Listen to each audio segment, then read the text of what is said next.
এতক্ষণ আমি পৌঁছেও যেতাম সিরিয়াসলি। তুমি কোথায় যাচ্ছ? কোথায়? তোমার হাতে কি ওটা? কি ওটা? বললা না তো, ওটা তো পাপ্পু। হ্যাঁ পাপ্পু তো। ওটা কি বলো এবার, বলো পাপ্পু বলো। আমার দিকে তাকিয়ে বলো তো ওটা কি নিয়েছো? সামনে বলো। এই এটা কি কি বলো বলো এটা কি? হ্যাঁ এটা কি এটা কি? পাপ্পু বলছে তো পাপ্পু। নিজে পারো না নড়তে, নিয়েছো আবার একটা পাপড়ের কৌটো। গুড মর্নিং বলে দাও, গুড মর্নিং বলে দাও, বলে দাও হাই। বসে বসে আচ্ছা। ওলে বাবালে, আমাদের মশলা কোটার একটা লোক হয়েছে গো। রাতে কালী পুজো হয়েছে, সেই প্রসাদ তুমি খেয়েছো? কাল পুজো শেষ হতে হতে অনেকটা রাত হয়েছে। পরপর যেহেতু দুটো পুজো ছিল, শীতলা মায়ের পুজো হওয়ার পর কালী পুজো শুরু হয়েছে, মোটামুটি শেষ হতে হতে 12:30 1টা তো বেজেছেই। তখনও ক্লাবে আওয়াজ পেয়েছি, আজকেও একটু আধটু গানের আওয়াজ তোমরা পাচ্ছ, তার কারণ আজকে ফাংশন রয়েছে সন্ধ্যেবেলায় 7টা 8টা থেকে হয়তো ফাংশন শুরু হবে। বাউল গান আছে, বেশ কয়েকজন শিল্পীরও নাম বললো যারা আজকে আসবে। অনেক বড় হয়েছে এটা। ওপরে একটা হেলমেট রাখার জন্য, এখানে সোনামার ছাতা রাখার জন্য কাকু জায়গা বার করেছে। আর এখানটা পুরোটাই নিচটা শু ক্যাবিনেট, মানে টোটালটাই শু ক্যাবিনেট। আর এখান থেকে জুতো রাখার জায়গা 1 2 3 4 5, অনেক অনেক জুতো রেখেও প্রচুর জায়গা থাকে। ওপরের ওয়ার্ড্রোবের জন্য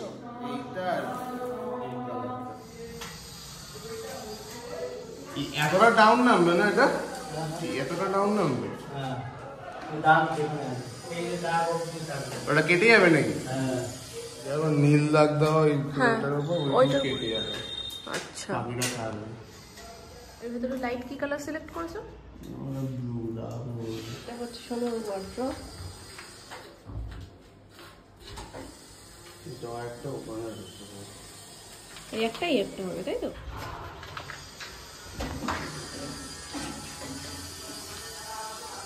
এখনো কাজ হচ্ছে, খুব ভালো করে বোঝা যাচ্ছে না, তবে মোটামুটি যেটুকু এখন স্ট্রাকচারটা হয়েছে তাতে অনেকটাই বোঝা যাচ্ছে, মানে কিরকম হতে চলেছে সেটা খুব ভালো বোঝা যাচ্ছে। লাইট টাইট গুলো যখন সেটিং হবে তখন দেখতে বেশি সুন্দর লাগবে। ঘরের হাল দেখো, হাল পুরো বেহাল। ওই ঘরটা আর ঝুল বারান্দাটা হচ্ছে, এই দুটো কমপ্লিট হয়ে যাওয়ার পর ঠাকুর ঘরে হাত দেওয়া হবে। এই যে ট্রে বেরিয়েছে এটাতে ভেল দেওয়া হবে, এটাতে ট্রে লাইট বেরোবে, আর এইটাতে মনে হয় যতদূর সম্ভব স্পটলাইট দেবে। আবার হচ্ছে গিয়ে সুমনের থেকে 2 কাটি ওপরে, মানে ওকে ওর সাথে গেলে কোথাও ওকে আমি বলি যে তুমি বসো আমি রেডি হয়ে আসি তারপরে তুমি রেডি হবে। বাবা তো 1 ফোঁটা টাইম দেয় না, বাবা কোথাও গেলে বলে 5 মিনিট হাতে টাইম, কারণ ওই 5 মিনিটটাই জানে 10 মিনিট 15 মিনিট হয়ে যায়। আজকে চটজলদি রেডি হয়ে নিচ্ছি, বাবা একটা জায়গায় যাবে, সেই জায়গায় আমি যাচ্ছি বাবার সাথে। আজকে আবার জন্য কেউ যাচ্ছে না, আজকে বাবার জন্য আমি যাচ্ছি। তো সোনাইয়ের জন্য খাবার বানিয়ে দিয়েছিলাম, ভেবেছিলাম আর একটু মেয়ে ঘুমোবে, সন্ধ্যেবেলায় ঘুম থেকে উঠলে তারপরে মামুনি ওটা খাওয়াবে। আমি যাওয়ার আগেই দেখি মেয়ের এই অবস্থাই দেখো একদম। আজকে 7 তাড়াতাড়ি উঠে গেছেন উনি। খাবারটা কেমন খেয়েছো ভাও? তেল দেখে দাও, খাবারটা কেমন ছিল দেখে দাও একটু। এটা ওম্মা দিয়ে দাও। আচ্ছা ঠিক আছে তুমি খেলো মামা। ওদিকে দাদু তো একদম বিশাল গতিতে ছুটছে। একটু মামার কাছে যাও, একটু চামচটা ধুয়ে একটু একবার বসিয়ে দিই। মামা যাচ্ছে, আমি বেরো যাচ্ছি কিন্তু আসবে না, বেরো যাচ্ছে। দেখো জামা প্যান্ট পরেছে, দেখো দেখো।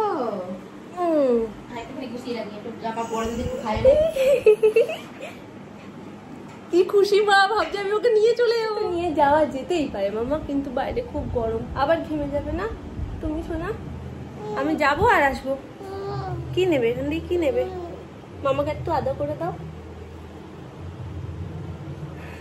টাটা টাটা মা, টাটা করে দাও, টাটা করে দাও। এনো বেলুন মামাকে টাটা।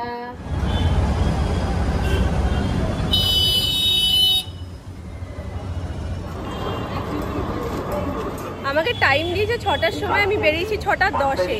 বলছে এতক্ষণ আমি পৌঁছেও যেতাম, সিরিয়াসলি মানে এতক্ষণে পৌঁছেও যেত, কেনাকাটাও নাকি শুরু হয়ে যেত। বাবার সাথে বেরিয়ে না মানে আমার এত জোরে পা চালাতে হয়, আজকে হয় মাথা ব্যথা নয় পা ব্যথা, কোনো একটা নিয়েই বাড়ি ফিরবো, কারণ দ্রুত গতিতে ছোটে। সুমনও এরকম করতো ফার্স্ট দিকে, কিন্তু এখন আমার পায়ের সাথে পা মেলাতে মেলাতে একটু স্লো হয়ে গেছে। লম্বা লাইন পড়েছে। এমন টাইমটাতে আমরা আসি যে সময় লাইন পাই না, কিন্তু একদম পিক টাইমে এসি, অফিস টাইম, যার কারণে লাইনটা অনেকটা বড়। যা কত পরপর চলে আসছে, অসুবিধা নেই।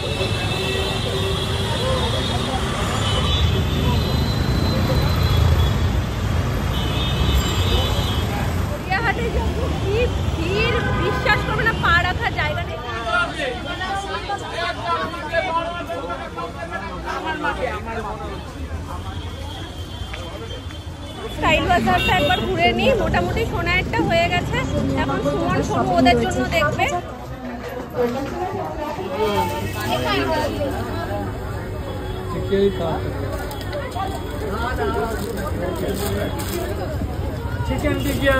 আমরা ফুটঘাট, বাবা থাকলে না পাশে খুব একটা ব্লগ করতে দেয় না, আসলে ভয় পায়। গাড়ি ঘোড়া এত চলে তো চারিদিকে, যেন বলে কি যে একদম করবি না, পরে বাড়ি গিয়ে সব বলবি। বাড়ি গিয়ে সব বলা যায় বলো?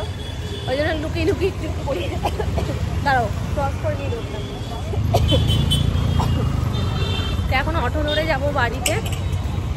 তো চলো, খাবার দাবার সব নিয়ে নিয়েছি। সবারই মোটামুটি পয়লা বৈশাখের কেনাকাটাগুলো হয়ে গেল। ওইদিকে পেতে পারতে তো।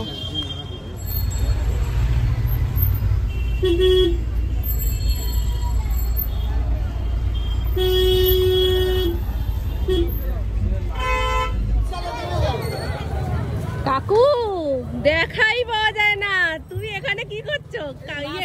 গান বাজলে তাহলে শুরু করে দাও। ফুলমা কই? চলে গেল।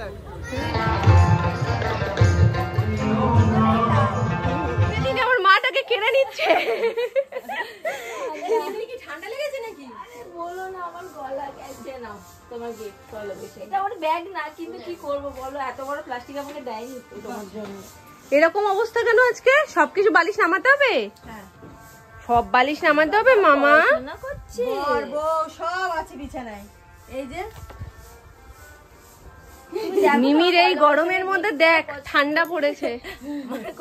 হঠাৎ করে গলায় কি হয়েছে? সবার জন্য রোল। ও আমাকে অনেকক্ষণ ধরে ফোন করছে, যখন আমি মোটামুটি স্মার্ট বাজারের ভেতরে রয়েছি তখন থেকে ওকে ফোন করে বলছে আর কোথায়, কতক্ষণ লাগবে কতক্ষণ লাগবে। তখন থেকে বলছি 15 মিনিট, 5 মিনিট, 10 মিনিট, এই তো মেট্রোতে উঠবো। তারপরে ফাইনালি অটো স্ট্যান্ডে দাঁড়িয়ে ওকে আমি ফোন করলাম যে আমি অটোতেই উঠছি, তুমি আমার বাড়ি থেকে বেরো। ওরা আস্তে আস্তে মোটামুটি আমি ওখান থেকে চলে আসতাম। তো একেবারে গলির মুখে এসেই দেখা হয়েছে, ওকে নিয়েই এসেছি বাড়িতে। ওখানে এত জোরে গান দিয়েছে যার কারণে আমি দরজা বন্ধ করে ছাড়া উপায় নেই। আজকে তোমাদের সাথে কথাই বলতে পারবো না হয়তো। এই যে ভাত খেলাম, বাইরের খাবার খাওয়া বারণ, একদিন খেলে কিচ্ছু হবে না। বলেছি না যেখানে যেখানে যাবো সেখানে সেখানে তুমি আর আমি কম কম খাবো এবার থেকে। এই একদিন খেলে কিচ্ছু হবে না।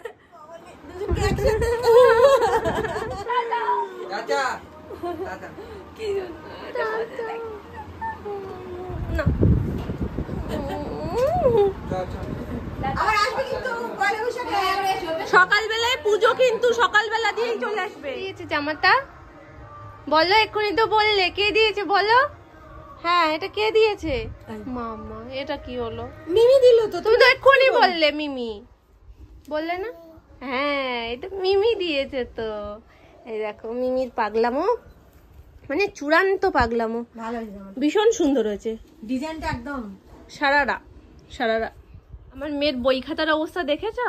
বই খাতার একটা পাতাও ও আস্ত রাখেনি, মানে সব এত পড়েছে যে সব আলাদা হয়ে গেছে, একটাও একসাথে আর নেই। হ্যাঁ ঠিক আছে, এই হচ্ছে সারারা সেট। মিমি খুঁজে খুঁজে নিয়ে এসছে। আর মিমির কত বুদ্ধি ভাবো। আমি যেমন এখন কেনাকাটা করতে করতে বুঝে গেছি যে বাচ্চারা যেই বয়স তার থেকে একটু বড় সাইজের নিয়ে মানে কিনতে হয়, যাতে একটু বড় হোক, ঢিলা হোক, বাচ্চারা কমফোর্টেবল ভাবে পড়তে পারবে। যেন মানে একদম সেই সেম এজের নিয়ে নিলে না একটু টাইট টাইট হয়ে যায়। তো ওই জন্য একদম আমাদের মতন করে বুঝে বুঝে আবার এটা একটু বড় সাইজের নিয়েছে, যেটা ও একটু বড় হয়েও পড়তে পারবে। খুব সুন্দর হয়েছে, মিত্তি হয়েছে জিনিসটা, মিমির মতন। ঘেমে যাচ্ছে? হ্যাঁ পয়লা বৈশাখে জামা বড় হওয়া নাকি ভালো, মামনি খুব বলে এই কথাটা। তো এই যে এখানে হয়েছে আমাদের শপিং। আজকে গেছিলাম স্মার্ট বাজারে আমি জিনিসগুলো যে একদম মন মতন পেয়ে যাবো সেটা ভাবিনি। তো চলো একটু ফ্রেশ হয়ে নিই, তারপরে এগুলো সব তোমাদের সাথে শেয়ার করছি। দেখো এখন কটা বাজে, সবে মাত্র খেয়ে দিয়ে উঠলাম। সবাই এসে টিফিন করলো। মোটামুটি আজকে কটায় টিফিন হলো সেটা আমার, রোল টিফিনটা কটায় হলো? 11:30টার সময় আজকে রোল টিফিন হয়েছে। তারপর তো এখানে একটা হাট বসেছিল, তোমরাই বলো এখানে আমার দোষটা কোথায়। বাবা আজকে গেছিল তারকেশ্বর অন্যান্য বছর গিয়ে থাকে, এবার এই বছর আর থাকেনি, এবার গিয়েই দিনের দিন ব্যাক করে। ওগুলো নিয়ে লাভ নেই, ওগুলো হয়ে গেছে মামা ওষুধের কাজ। সবাইকে নাকে উফু দিচ্ছে, ভগবান কার কার নাকে উফু লাগবে। সার্ভের প্যাকেট গুলোকেও নাকে উফু দিচ্ছে। ওই ঘরে কা বেরিয়েছে বাবা সকাল 7টার সময়, ফিরেছে তখন বাজে 5:30, 6টায় আমাকে টাইম দিয়েছে, আসলো ঝপ করে স্নান করলো, ড্রেস চেঞ্জ করলো, আমাকে নিয়ে বেরিয়ে পড়লো। এবার বলো একটা মানুষ তারকেশ্বর গেছে, সেখান থেকে ফিরেছে, ফিরে আবার শপিং এ গেছে, তার স্বাভাবিকভাবেই একটু ক্লান্তি লাগে। তো এসে সেই ক্লান্তিটা তো বললোই, আরো বাকিদের যে সমব্যথী যারা আর কি, যে চূড়ান্ত শপিং এ যারা, যে সমস্ত ছেলেরা প্রচন্ড কষ্টে আছে, দূরে দাঁড়িয়ে আছে, তাদের কথাগুলোও বললো। জানেন দাদা এরকম এরকম মানে টাকা থাকতেও লোকে বলছে যে আমার কাছে টাকা নেই, বাড়ি চল, মানে এরকমও ঘটনা আজকে মার্কেটে হয়েছে। আর একটা ঘটনা যেটা আমার ভীষণ সুন্দর লেগেছে, আমি যাচ্ছিলাম, একজন মানে আমাদের মতনই আর কি একটা মেয়ে ড্রেসটা দেখাচ্ছে, দেখতো এটা ভালো কিনা, ছেলেটা দূরে দাঁড়িয়ে রয়েছে, মানে ক্লান্ত পরিশ্রান্ত, মানে ও আর পারছে না, এরকম একটা অবস্থা। বলছে কি নিয়ে না রে একটা, তারপরে বলছে তুই দেখবি, মানে চাপে পড়ে লাস্টে বলছে কি হ্যাঁ হ্যাঁ খুব সুন্দর খুব সুন্দর, ওটাই নিয়ে নে। মানে এরকম পরিস্থিতি হয়। আমরা মেয়েরা তো শপিং করতে ভালোবাসি, এটা নতুন আর কি, এবার ছেলেরা সেটা বোঝে না, এটাই যা একটু কষ্টের। তো যাই হোক, বাবা এসে সমস্ত বাবার কি কি মনে হয়েছে, বাবা বলছে আজকে নাকি মানে মাথা পাতা ঘুরে গেছে, আমার সাথে শপিং এ গিয়ে কত কিছু বললো, আর এসে বলছে কি আমি জানি না আমি কি করবো, 1 কাপ চা না খেলে মনে হয় আমি আর ঠিক হবো না। তো এই সমস্ত করে টোরে আড্ডাই আর কি হলো। এখন সব জামা কাপড়গুলো মোটামুটি একটা ব্যাগ করে এই যে আমি নিয়েছি, তবে মনে হয় না এই একটার সময় ওপরে গিয়ে আর এনার্জি হবে যে তোমাদের সাথে খুলে শেয়ার করব। এক ব্যাগ ওপর থেকে নিচ পর্যন্ত পোটলা পুরো ঠাস। তারপরেও এই টাইমটাতে বাবার কাছে কিছুক্ষণ থাকে শোনাই, আমি সেই টাইমে হয়তো ভেবেছিলাম যে তোমাদের সাথে ওপরে গিয়ে ঝপ করে জিনিসটা শেয়ার করে দেবো, কিন্তু সেটা আর হবে না, কারণ চলে গেছেন উনি ওপরে, আর বাবারও শরীর আর দিচ্ছে না, আমারও আর শরীর ভালো লাগছে না। টিভি দেখবে এখন? টিভি দেখে না মা, 1টা বাজে। না না এটা হ্যাঁ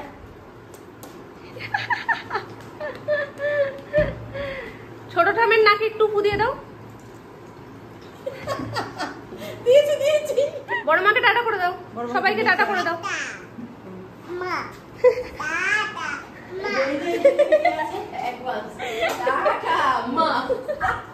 রাধা দিদি গুড নাইট করো, গুরুদেবকে গুড নাইট করো, লক্ষ্মণ বাবাকে গুড নাইট করো, উম্মা দিয়ে দাও সবাইকে। হ্যাঁ আমার সোনা মেয়ে। সাথে করো। আরে মা, ওখানে কে আছে করো, কে আছে? আস্তে আস্তে যাচ্ছে। পিল পিল পিল পিল, এই পিল পিল, এই পিল পিল। তাড়াতাড়ি উঠেছে বলে ঘুম পেয়ে গেছে, হাই তুলছে, তো এখন গিয়ে ওকে আগে ঘুম পাড়াবো, তারপরে আমাদের ঘুম। আর এডিটটা এখনো পর্যন্ত ধরতেই পারিনি, আজকে সারাদিন যা করেছি এখন এডিট করবো, মানে আগে সোনাইকে ঘুম পাড়িয়ে এডিট করে তারপর আমাদের ঘুম। Good night, tata.